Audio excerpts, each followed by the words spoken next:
Government officials have inspected some proposed isolation centers in Abuja to ascertain the level of work done in getting them ready.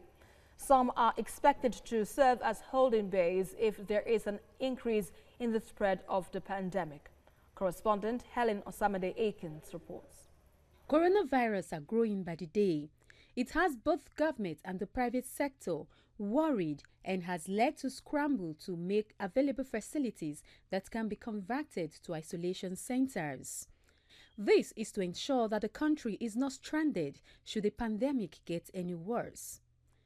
Only recently, the federal government had directed state governments to set up isolation facilities with at least 300 bed spaces in preparation for a possible upsurge of the pandemic. The numbers of positive cases in the country is now over 200 people. These are some facilities set apart to be converted as isolation centers in the Federal Capital Territory. The facilities are currently being worked on to fit this purpose. The Nigerian Petroleum Corporation and some of its partners are also providing some equipment needed in the centers as part of their contributions. Our hope is that we will never need this. If it does come to a situation where we need it, this place will be adequate and available to house 190 patients at any one time. The industry, oil and gas in particular, are donating about 121 billion naira now from the 11 billion that we announced last week, and they're all going to be in kind.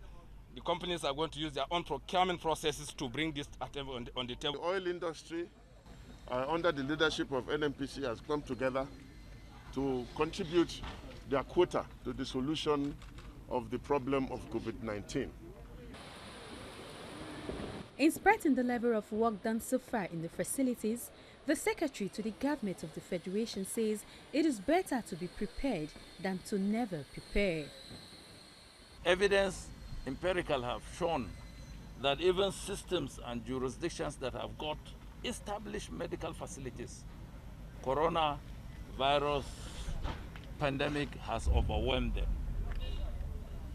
So this gesture is welcome, and we are eternally grateful to these organizations and their partners. The facilities are expected to house 190 and 60 beds, respectively. Although the government is hoping there won't be need for more isolation centers, but this is expected to be ready within the next 2 weeks. Helen Osamide-Akins, TVC News, Abuja.